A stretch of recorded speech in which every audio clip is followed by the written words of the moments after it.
안녕하십니까. 저는 행복도시 특화계획 정원이 있는 마을 2-2 생활권 B1 블록의 총괄 건축가를 맡았던 한남대학교 건축학과 신현준 교수입니다.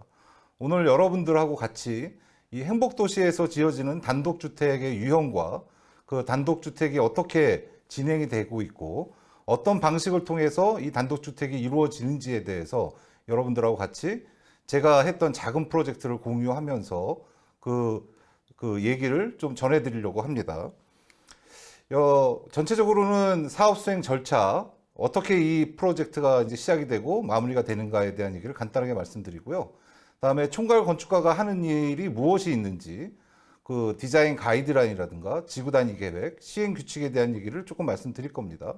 그리고 나서 그 다음에 단계가 이제 분양 단계입니다. 우리 행복도시는 LH에서 이제 분양을 하게 되는데요. 그 분양에 대한 얘기도 잠깐 말씀드리고, 그다음에 이 최종안이 어떻게 결정이 됐고 지금 현재 어떻게 진행이 되고 있는지에 대해서 말씀을 드리려고 합니다. 행복도시는 계획도시입니다. 그래서 지구 단위 계획이란 게 모든 게 잡혀져 있고요. 여러분들이 지도를 보시면 모든 땅의 성질이 다 정해져 있습니다. 용적률이라든가 건폐율, 용도, 지역 등이 다 정해져 있습니다. 일반 지역들하고는 좀 다릅니다. 특히나 행복도시는 이 지구 단위 계획에 또 한 번 더 덮어서 특별 계획구역을 진행하고 있습니다. 특별 계획구역은 지구 단위 계획에서 담지 못하는 좀 더 디테일한 건축적인 사항을 미리 스터디해서 그것을 지구 단위 계획에 반영하는 그런 계획입니다. 제가 이번에 진행했던 2-2 생활권 정원이 있는 마을 그 단독주택의 경우도 이 특별 계획에 의해서 진행이 된 프로젝트입니다. 이 특별 계획구역이 진행이 될 경우에는 MA를 지정하게 되고요. MA라는 게 이제 마스터 아키텍트라고 하고요. 총괄 건축가라고 얘기합니다. 그래서 그 MA가 지구 단위 계획과 시행 규칙을 만들기 전에 디자인 지침을 만듭니다. 그 땅에 가장 적절한 건축의 구조가 무엇인가에 대해서 고민하고 그것에 대해서 공유하고 그다음에 행복청과 그다음에 LH와 모든 그 사업 시행자와 공유를 하게 됩니다. 그래서 그 다음 단계로 총괄 자문회의라는 걸 거치게 됩니다. 우리 행복도시는 총괄 자문단이 있습니다. 모든 분야의 전문적인 그 지식과 경험이 있으신 분들이 총괄 자문회의를 이루고 있습니다. 거기서 그 발표를 하고 수정을 거쳐서 지구 단위 계획과 시행 규칙을 수정하고요. 거기에 맞춰서 공모를 하게 됩니다. 대부분의 공모는 사업자 공모 또는 설계 현상 공모를 하게 되고요. 요번 2-2 생활권 같은 경우는 아직도 우리 행복도시는 신도시이기 때문에 기존에 사시던 원주민들이 계십니다. 이주자 택지 매각이라 그래서 이것을 통해서 이제 진행이 됐던 프로젝트입니다. 현재는 사업자가 모두 선정이 돼 있고요. 공사업자도 선정이 돼서 1월부터 공사가 시작되는 거로 알고 있습니다. 자, 그러면은 간단하게 지구 단위 계획이 무엇일까요? 지구 단위 계획은 도시 전체 공간 구조에 대한 계획인 도시 기본 계획이 할 수 없는 상세한 토지 이용 계획을 정하는 것입니다. 우리 행복도시 역시 지구 단위 계획이 있습니다. 여러분 보시면 아시겠지만 다양한 지구 단위계 23개의 생활권으로 형성되어 있고 18개의 생활권이 현재 완료되어 있고 나머지 5-2, 5-3, 6생활권이 현재 진행 중입니다. 그러면 이 지구 단위 계획 안에는 어떤 내용이 들어갈까요? 용도라든가 가구, 획지, 밀도, 배치, 교통, 다양한 것들이 들어갑니다. 무장애, 신재생 에너지 이런 것들이 미리 지정이 돼서 도시의 난개발을 막고 좀 더 좋은 도시를 만들기 위해서 미리 규정을 하는 것입니다. 그러면 행복도시에서 특별하게 하고 있는 특별 계획구역이란 무엇인가? 이 지구 단위 계획조차도 다 담지 못하는 별도의 개별안을 만들어서 그것을 그 지구 단위 계획에 얹혀서 좀 더 좋은 건축물을 만들기 위한 하나의 단계라고 보시면 되겠습니다. 이 특별계획구역이 진행되고 특화계획이 진행되면 MA를 지정하게 됩니다. 이제 여기서 이제 제가 나오게 됩니다. 제가 총괄 건축가인데 제가 MA로 지정이 돼서 그 MA가 디자인 지침을 만들고 그 디자인 지침을 바탕으로 해서 지구 단위 계획이 형성이 되고 그 지구 단위 계획을 바탕으로 해서 공모가 진행이 돼서 사업자가 선정이 되고 여러분들이 드디어 이제 집을 살 수 있게 되시는 겁니다. 그래서 행복도시 특화 지금 보시는 것이 그 MA를 처음에 공고했던 모습입니다. MA 전문위원 MA를 공고합니다. 이런 식으로 행복청과 LH가 공고를 하고요. 저 같은 전문가들이 지원을 해서 심사를 거쳐서 MA가 선정이 됩니다. 그래서 제가 선정이 됐고요. 다양한 대지가 있었고요. 그중에서 저는 첫 번째 2-2 생활권의 B1 블록을 맡게 되었습니다. 그래서 전문위원이 된 거고요. 그래서 이제 제가 1년 정도 디자인 가이드라인을 발전시켰고요. 이 디자인 가이드라인을 보시면 이제 일단 제목은 정원이 있는 마을 디자인 가이드라인이라고 정했습니다. 여러분들 약간 의아하실 겁니다. 정원이 있는 마을? 모든 단독주택은 정원이 있지 않나? 그런데 다시 생각해 보면 또 그렇게 적절한 정원이 있기는 한가? 이런 의문이 드실 수 있어요. 저도 마찬가지였습니다. 이 프로젝트를 맡고 단순하게 여러분들 단독주택에는 두 가지가 있습니다. 획지형과 블록형이 있어요. 획지형은 여러분들이 잘 아시듯이 다양한 신도시에서 땅을 그냥 파는 겁니다. 60평짜리, 70평짜리, 100평짜리. 세종시는 주로 100평짜리가 많고요. 일반 신도시들은 60에서 70평짜리가 많습니다. 그런 땅을 사서 여러분들이 건축사를 하이어해서 맘대로 짓는 거죠. 그런 걸 획지형이라고 하고요. 대신 획지형이 장점도 있으나 단점도 있습니다. 난개발이죠. 다양한 건축물들이 서로 조화되지 않고 하나의 마을을 형성하지 않고 각자 자기들의 담을 쌓아서 자기들만 살아가는 마을이 되는 경우가 많습니다. 그래서 요즘 신도시를 구성할 때 우리나라뿐만 아니라 전 세계적으로 블럭형 단독주택이라는 것을 진행하고 있습니다. 제가 맡았던 이 프로젝트가 블럭형 단독주택입니다. 획지형과 다른 것은 전체 단지를 미리 계획하고 그 단지 전체를 아파트와 같이 한 번에 분양을 해서 한 번에 지어질 수 있도록, 그래서 마을의 개념이 살아있을 수 있도록 자기만 혼자 담아내서 사는 것이 아니라 그런 집을 만들자, 그런 마을을 만들자가 블럭형 단독주택이 되겠습니다. 현재 행복도시에서는 다양한 블럭형 단독주택 특화 계획이 진행되고 있고요. 오늘 제가 여러분과 공유하는 부분이 그 중에 한 프로젝트입니다. 대상지는 2-2 생활권이었고요. 2-2 생활권은 전체가 다 아파트 단지입니다. 의아하게 그 가운데 녹지공원에 이 단독주택 대지가 하나 있었습니다. 여기에 대한 고민들이 사실은 처음에 행복청이나 LH나 저나 고민이 많았습니다. 이런 아파트로 둘러싸여 있는 곳에서 과연 어떤 형식의 단독주택이 들어가야만 아파트와도 조화가 되고, 바로 건너편에는 또 백화점 대지뿐만 아니라 상업단지가 있어요. 관세청이 있고, 이런 좀 도심의 지역 같은 형상이 있는 이런 곳에 어울리는 마을은 어떤 마을일까 하는 고민에서 일단 시작을 하게 되었습니다. 그래서 제가 주제로 잡은 것은 마당을 공유하는 마을, 정원을 소유하는 주거입니다. 여러분, 마당과 정원의 차이를 아시나요? 우리나라 전통 건축에는 전통 주거를 생각해 보시면 앞마당이 있습니다. 앞마당 여러분 생각해 보시면 아무것도 없는 그냥 흙으로 돼 있는, 그냥 비어 있는 공간이죠. 사람들은 비어 있다고 하지만 그 마당에서 다양한 액티비티가 일어나는 곳입니다. 거기서 갖고 온 경작물을 거기서 다루기도 하고요. 김장도 하고 잔치도 하고 거기서 식사도 하고 합니다. 마당에서. 비어 있다기보다는 다목적의 공간인 것이죠. 그러면 정원이 어디 있을까요? 우리는 뒷뜰이라고 얘기합니다. 우리 전통 건축에 보면 뒤쪽에는 꽃밭이 있어요. 이렇게 계단식으로 돼서 정원을 만들어 놨습니다. 우리나라 전통 주거가 가장 특이한 것이 앞마당과 뒷뜰, 앞마당과 뒷정원을 갖고 있다는 주택의 특징이 있습니다. 과연 여러분들이 지금까지 봐오셨던 개인 주택에서, 이 단독주택에서 그런 특성을 보신 적이 있나요? 저는 그 점을 조금 참작을 했습니다.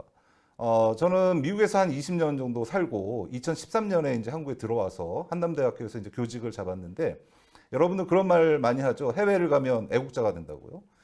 해외를 가니까 우리 대한민국이 갖고 있는 좋은 점이 보이더라고요. 제가 오히려 한국에 있을 때 못 느꼈던 우리 전통 마을과 전통 건축의 장점이 해외를 나가서 많이 느끼게 됐습니다. 그래서 한국을 들어와서 이런 기회에 우리 전통 마을을 좀 재해석해보자. 우리 전통 마을, 우리 조상들은 어떻게 살았나 고민해보자. 거기서 사실은 프로젝트를 시작했습니다. 그래서 보시면은 전통 주거의 공간 개념을 현대적으로 구현하기 위해서 마을 마당 중심으로 주민 상호 간의 소통을 유도하는 주거단지를 계획한다. 말은 좀 긴데요. 간단하게 얘기하면 전통 마을을 분석해서 거기에 공간 구조를 현대적인 마을로 한번 꾸며보자. 단순하게 이 옛날 사람들이 갖고 있던 그 스타일, 한옥 스타일, 그런 거에 집착하지 말고 우리가 갖고 있던 공간의 장점을 살려보자. 사실은 저는 요즘 현대에서 이렇게 이루어지는 그 옛날 한옥을 그대로 쓰는 거는 그렇게 전문가로서 제 자신은 개인적으로 좋아하지는 않습니다. 여러분들이 살아야 되는 도시는 21세기죠. 18세기, 17세기가 아니고요. 그래서 어떻게 하면 우리 조상들이 살았던 그 마을의 장점을 현대적으로 재해석할 수 있는가가 사실은 제 건축의 큰 화두이기도 합니다. 그래서 이제 이런 거를 잡았고요. 대지의 지구 단위 계획, 지금 보시는 것이 지구 단위 계획입니다. 겉보기에는 상당히 그냥 간단하죠. 그냥 용적률, 건폐율, 대지 면적 이 정도 나와 있습니다. 그래서 대지 전체를 보시면 이 왼쪽에 이 어마어마한 아파트 단지가 있고요. 오른쪽은 지금 오른쪽에 비어 있는 곳이 사실은 저희가 백화점 부지입니다. 그 밑에 좀 보이는 것이 관세청이고요. 상업과 아파트의 중간에 녹지에 위치해 있습니다. 그러니까 사실은 완전히 시골 마을도 아니고요. 완전히 도시에 속해 있는 전원 마을이라고 할 수 있을 것 같아요. 그래서 일단 사례를 좀 찾아보자. 우리나라에 지금 지어져 있는 블럭형 단독주택의 사례를 찾아보니까 뭐 남양주라든가 서울이라든가 제주, 파주 뭐 많습니다. 요즘 이런 타운하우스가 많이 지어지고 있어요. 이걸 우리가 마을이라고 얘기합니다. 또 다른 예로 김포 한강 신도시도 있고요. 청라에 지어진 이 블럭형 주택도 있습니다. 자, 이거를 보시고 여러분 뭘 느끼시나요? 이것이 지금 같이 살고 있다고 느끼시나요? 아니면 모든 사람이 앞을 바라보고 앞으로 나란히 일을 하고 있나요? 여러분들이 이 집에 들어가시면 바로 옆에 사는 여러분들의 이웃을 보게 되십니까? 아니면 앞에 있는 길을 보게 되십니까? 저는 우리나라에서 지어지는 이 타운하우스의 형태에 상당히 큰 의심이 들기 시작했어요. 이게 마을인가? 여기에 공유가 있는가? 같이 사는 삶이 있는가? 모든 사람이 집에 들어가서 그냥 앞에 길만 보고 앞으로 나란히 하고 있지 않나? 이게 우리가 만들 수 있는, 우리 대한민국에서 만들 수 있는 최고의 마을일까? 이런 고민이 들기 시작했습니다. 또 뭐 대부분의 사례들이 다 마찬가지입니다. 다 우리나라에 있는 사례들인데요. 이렇게 일자로 앞으로 나란히 하고 있죠. 서로가 소통하고 공유하는 마당이나 그런 개념은 존재하지 않습니다. 그래서 이건 아니다. 그럼 다시 한번 찾아보자. 지금 행복도시에 지어져 있는 아파트들의 모습입니다. 물론 뭐 지금까지 보여드렸던 딴 도시에 비해서는 훨씬 더 이 소통과 공유를 하려고 노력하고 있습니다. 뭐 제가 딴 분들이 한 작품을 가지고 뭐라고 얘기할 수는 없고요. 이런 작품들을 보면서도 조금 더 나가보자. 마당과 공유라는 이 한옥마을도 물론 이번에 지어지고 있고 시공되고 있습니다. 그리고 뭐 트로아이 힐스도 지금 시공이 많이 돼 있고요. 근데 사실 여전히 앞으로 나란히에요. 그래서 새로운 스타일의 마을을 만들 수는 없을까? 이런 마을도 있고요. 그래서 저는 전통 마을을 보기 시작했습니다. 제가 미국을 떠난 게 30살에 떠났는데요. 그리고 이제 돌아온 게 뭐 45 정도에 돌아왔습니다. 한 15년 정도. 그 공백 동안 사실은 한국을 가끔 오면서 이 전통 마을을 많이 들렸어요. 이게 상당히 그립더라고요. 이 어렸을 때, 젊었을 때 제가 대학교 때 보던 전통 마을들이 그리워서 이번 기회에 이 마을들을 다시 한번 스타디하고 여기서 우리가 뭘 찾아낼 수는 없을까 하는 고민을 하기 시작했습니다. 전통 마을을 보시면 공간 개념이 간단합니다. 안길과 샛길이라는 게 있어요. 안길은 큰 도로, 샛길은 작은 도로입니다. 다음에 골목길이 있습니다. 그 샛길보다 더 작은 도로. 다음에 마당이 있고요. 다음에 마을 사람들이 모이는 공간들이 있습니다. 또 더 재밌는 건 전통 마을에는 입구에 큰 나무가 있죠. 그리고 선앙당이라고 그러죠. 거기서 사람들이 이 리본 같은 걸 그 나무까지 묶고 기도도 하고 그럽니다. 다음에 연못도 있고요. 그 마을의 초입에 정자도 있습니다. 그 정자에 언제나 사람들이, 그 마을의 어른들이 앉아 계시죠. 거기서 담소를 나누고 계십니다. 그런 큰 마당들, 그런 것들이 왜 우리 현재에는 사라졌지? 라는 의문을 갖기 시작했어요. 뭐 더더군다나 우리 전통 마을에 있는 전통 한옥은 최고의 친환경 주택들입니다. 목조 주택이고요. 환경에 상당히 강한 주거들입니다. 이런 것들을 한번 갖고 와보자. 근데 갖고 오되 이 형태를 갖고 온 게 아니라 이 삶을 갖고 오자. 이 사람들이 어떻게 살았고 우리 조상들이 무엇을 여기서 즐겼는지를 찾아보자의 개념이었어요. 다행히도 제가 지금 보여드리는 성주 한계마을이나 외암마을, 하회, 남사 이런 곳들이요. 전국적으로 50개 정도가 남아 있다고 합니다.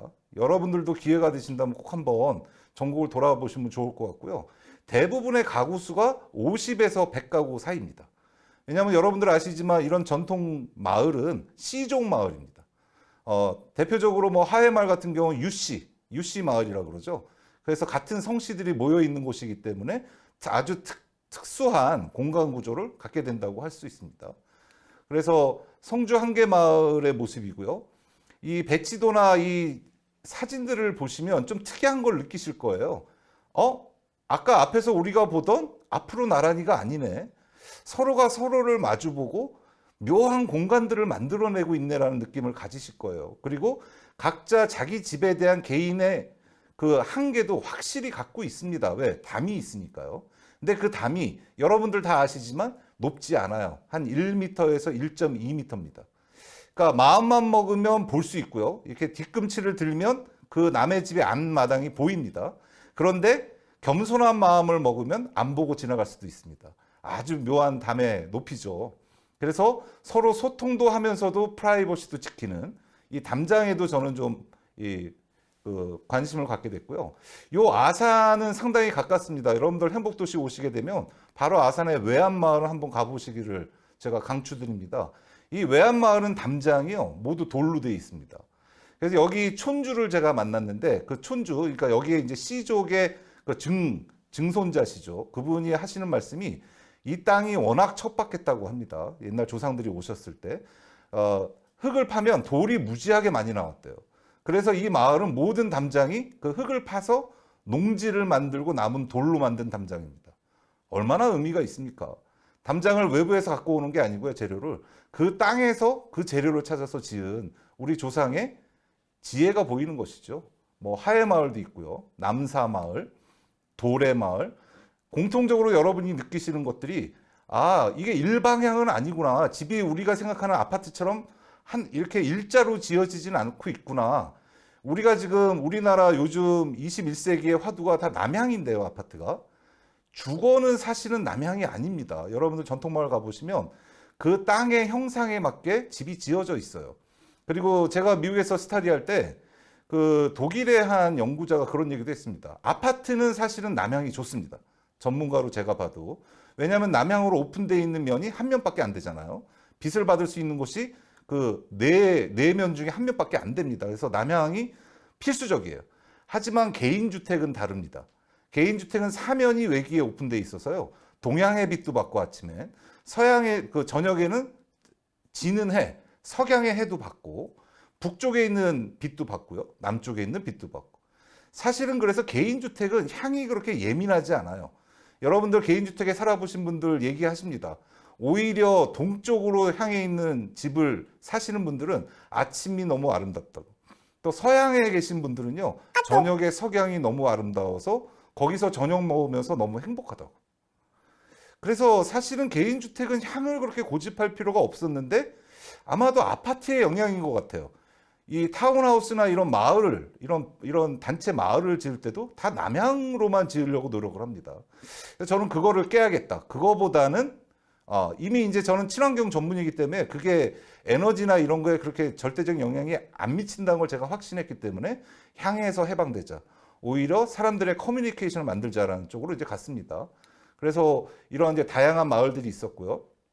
여기서 이제 제가 좀 스케치를 했어요. 마을을 돌아다니면서 이 마을들이 어떤 모습일까? 이게 사실 나무같이 생겼어요. 수용도라고 그러죠.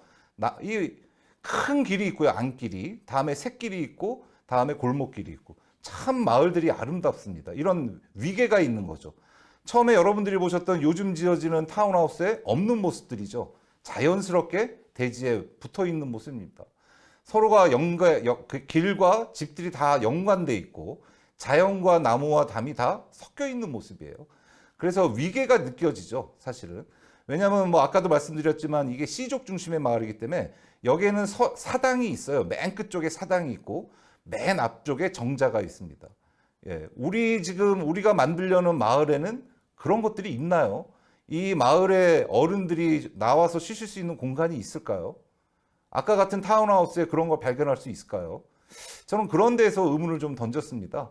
그래서 이런 마당이나 길들, 다음에 정자 이런 것들을 좀 한번 복원시켜보자 라는 욕심이 좀 있었고요. 상당히 어려움이 있었으나 뭐 결과물은 잘 나왔다고 생각합니다. 그러고 나서 이제 해외 사례를 좀 봤습니다. 이건 중국입니다. 의외로 중국에서는 그런 걸 하고 있는 겁니다. 전통을 바탕으로 아기자기한 마을들이 만들어지고 있더라고요. 제가 충격을 받았습니다. 왜 우리나라는 안 하고 있지? 이 중국의 또 다른 사례인데요. 이 마을을 이렇게 마당을 공유하면서 각 집들이 그 마당을 둘러싸는 모습들이 보이고 있습니다. 여러분들이 아까 보시던 타운하우스하고 많이 다르죠. 이거는 네덜란드에 있는 사례예요. 유럽 애들도 이렇게 하네. 향에 고집하지 않고 서로가 마당을 공유하고 서로가 서로를 쳐다보게 하고 이런 집들이 지어지네. 왜 우리는 이렇게 안 하고 있었지? 라는 반성을 하게 된 거죠. 이것도 역시 네덜란드에 있는 지금 실제로 지어져 있는 그 단지입니다. 이 안에는 차가 다니지 않고요. 차는 다 외곽, 그 외부 쪽에 지상주차로 돼 있습니다.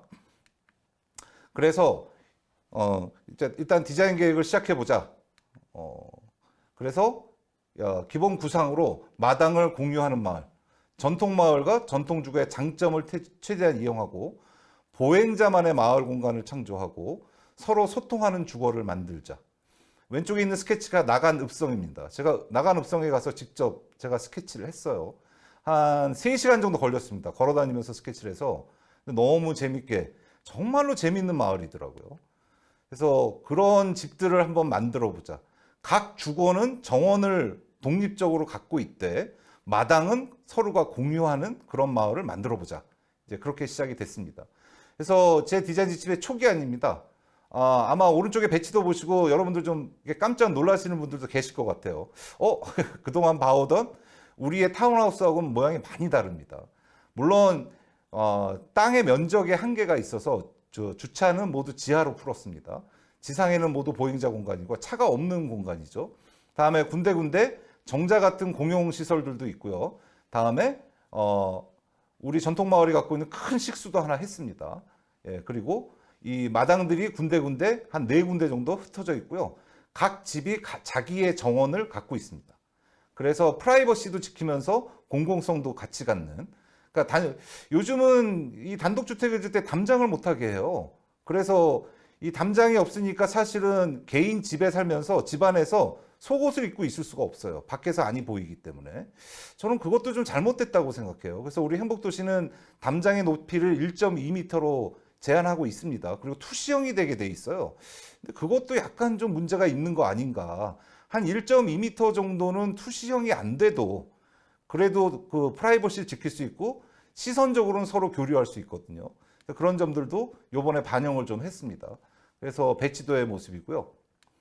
그래서 이제 디자인 지침 쪽은 좀 빨리 지나가겠습니다. 이제 개념 다이어그램입니다. 각 집들을 이게 사실은 한 집 한 집 지은 게 아니고요. 두 집이 기역 니은으로 이렇게 딱 섞여 있습니다.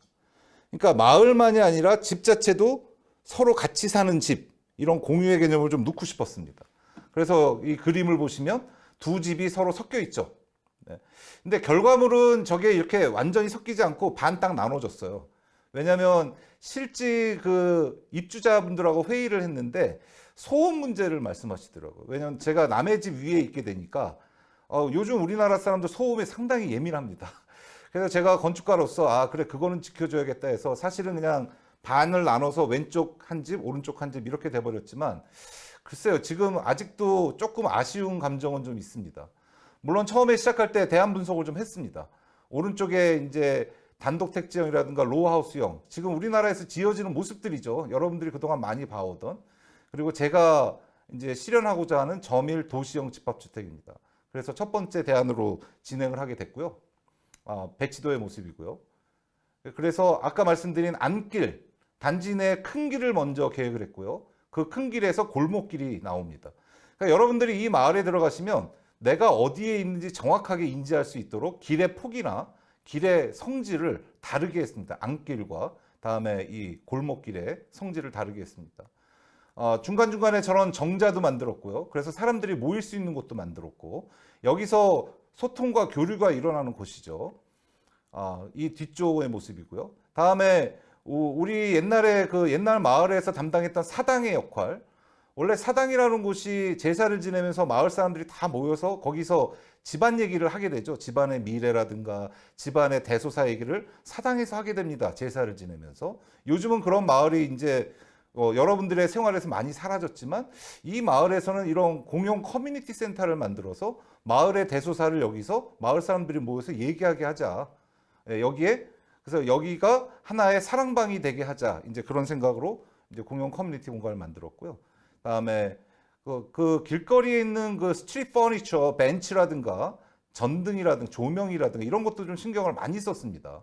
그래서 지금 실시 설계가 지금 거의 다 끝나서 다음 달부터 공사가 시작이 되는데요. 제가 실시 설계도 다 인볼브해서 저런 벤치도 그냥 일반 공장에서 사오는 벤치가 아니라 마을에 맞는 디자인으로 다 디자인을 새로 했습니다. 그래서 여러분 보시면 담장이 보이고요. 그래서 뭐 여러분 보시면 왼쪽이 원래 있던 지구단위 계획이고요. 오른쪽이 변경된 겁니다. 지금 놀라실 거예요. 뭘 했다는 거야? 저는 여기서 엄청나게 큰 걸 했다고 생각해요. 저 안기를 하나 박았습니다. 안기를. 그러니까 어떤 디자인이 나와도 저거는 흐트러지지 않게. 예. 그게 이제 제가 했던 가장 큰 일이라고 생각합니다. 그래서 변경되면서 건축 부분을 좀 말씀드리겠습니다. 그래서 건축 부분에 뭐 공용 부분이 저기 커뮤니티 센터가 보이고요. 아까 말씀드렸던 주거의 형태, 다음에 평면도가 좀 보이고 있습니다. 그리고 인면도가 보이죠. 그 담장이 1.2m로 돼 있는데 위에 한 60cm 정도는 투시형으로 했어요. 저것도 사실 밑에도 투시형으로 해야 된다 그래서 제가 상당히 트러블이 있었습니다. 하지만 저 정도는 막아야 된다. 왜? 정원에 앉았을 때 내 몸이 보이면 안 된다. 그 정도는 막아줘야만 프라이버시가 지켜진다. 그래서 저 정도까지는 좀 타협을 했습니다. 저는 사실은 이 건물이 이제 내년 1월부터 공사가 시작이 되는데 공사가 마무리되고 저 담장이 그대로 지어질까가 제일 궁금합니다. 꼭 그렇게 돼야 되고 제가 끝까지 한번 관찰을 해보려고 합니다. 그래서 이제 전체적인 그 건물의 모습은 이렇고요. 엑소노를 좀 뭐 프리팹이라든가 이런 것도 생각을 많이 했는데 현실적으로 적용을 하지는 못했습니다. 그리고 제가 제목이 정원이 있는 마을인데 그래서 정원을 4가지 타입으로 스케치를 해서 이 들어오시는 주민들이 이 정원을 선택할 수 있도록 했습니다. 그러니까 대개 이 개인주택을 지으면 이 마당을 이제 그 나무를 심을 때 개인주택 소유주분들이 돈이 다 떨어지세요. 그래서 마당은 내년에 하지. 그리고 10년 갑니다. 그래서 이 획지형 단독주택의 가장 큰 문제가 마당이 텅 비어 있어요. 마당이. 그래서 이 블록형에서는 그런 거는 있으면 안 된다. 그래서 이것도 공사비에 포함이 되도록 이렇게 4가지 형태의 정원을 제안해서 입주하신 분들이 이 넷 중에 하나를 고르면 이거는 시공이 되도록 그렇게 했습니다. 그래서 그런 사례가 있고요. 그래서 여러분들 정원 얘기를 계속하고 있었는데 여러분 한번 보십시오. 전통 건축의 정원이라고 제가 썼는데 이게 어딜까요? 우리나라입니다. 우리나라 사람들은 그렇게 생각하죠. 마당이 언제나 비어 있어서 우리나라의 마당은 비어 있는 마당이야. 젠해, 선이야. 뭐 이렇게 생각했는데 이게 우리나라의 정원입니다. 여러분은 앞마당만 보셨지 뒷뜰에 있는 정원을 못 보신 거예요. 이렇게 아름답게 꾸미고 살았습니다. 이게 다 어디 갔습니까? 현대시대에 이 아름다운 정원들을 누가 이어가야겠습니까?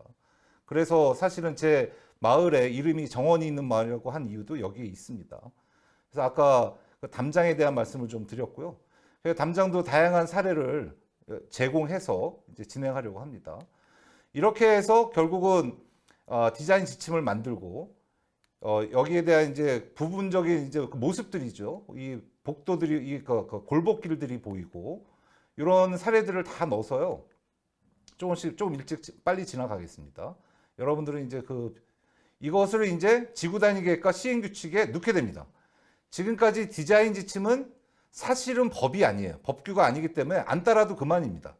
근데 이것을 지단이라고 그러죠. 지구단위 계획과 시행 규칙에 넣는 순간 이거는 법규입니다. 꼭 이대로 따라서 지어야 되기 때문에 이게 저같이 총괄건축 저는 지금 행복도시 와서 한 10년째 행복도시랑 공존하고 있는데 제가 이게 4번째 총괄건축 프로젝트예요. 그러니까 제가 MA를 여러 번 했는데 요때가 가장 기분이 좋습니다. 이렇게 한 1년 반 열심히 디자인해가지고 요 시행규칙에 요 내용이 이렇게 담길 때 드디어 내가 할 일을 다 했구나. 아, 이렇게 지어지겠구나라는 이제 확신이 드는 거죠. 그래서 시행규칙에 정확하게 모든 걸 다 담았고요. 이게 다 시행규칙에 아까 봤던 디자인 지침에 있는 내용이 그대로 담긴 모습입니다. 그래서 이게 다 끝나면은 이제 LH가 이제 저한테 빠이빠이를 하죠. 이제 분양을 시작하는 겁니다. 그래서 이건 아까 말씀드렸지만 아직도 이거 할 때가 2년 전이었는데 행복도시 아직도 그 이주자분들이 한 250가구 정도 남아있다는 얘기를 들었었어요. 아직 그러니까 자기 집을 못 받으신 거죠, 원주민들이. 그래서 여기는 나오자마자 이주자 택지로 지정이 돼서 그냥 한 번에 그냥 팔려버렸습니다.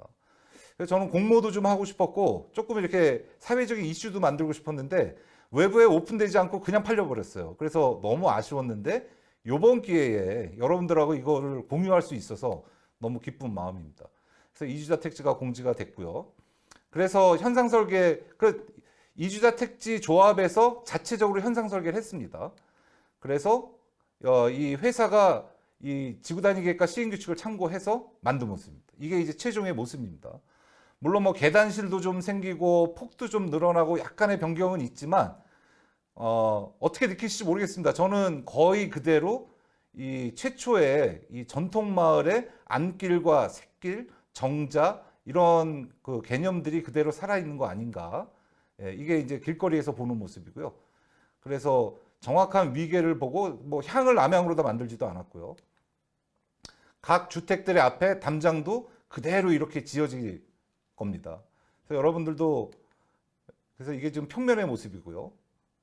조금의 변경은 있었지만 그래도 이 블록형 단독주택 특화를 하게 되는 가장 큰 장점이라고 생각합니다. 처음에 제 어떤 개념을 갖고 시작해서 이것이 행복청과 LH와 공유를 하고 어떻게 하면 가장 좋은 주택을 만들 수 있는가 한 다음에 이렇게 분양 공고를 하게 되면 그 결과물이 그대로 나오더라. 예, 그대로 나오더라. 이건 뒷얘기지만 모든 집이 엘리베이터를 갖고 있습니다. 3층 집이고요. 상당히 럭셔리한 집이 될 거라고 생각합니다. 평수가 그렇게 크지는 않습니다. 50평 정도인데 3층으로 되어 있습니다. 그래서 제가 만들었던 MA안과 최종 안을 비교해 봤습니다. 여러분들은 어떻게 느끼실지 모르겠지만 마지막으로 제가 말씀드리고 싶은 것은 우리 행복도시는 이런 식으로 특화 계획을 통해서 작은 단지입니다. 44세대밖에 안 된 작은 단지지만 좀 더 의미 있고 좀 더 좋은 마을을 만들기 위해서 노력하고 있고요. 저도 그 한 부분을 제가 참여해서 실현할 수 있었다는 점에서 행복도시와 LH에 감사드리고 여러분들도 잘 즐기셨으면 하는 마음입니다. 감사합니다.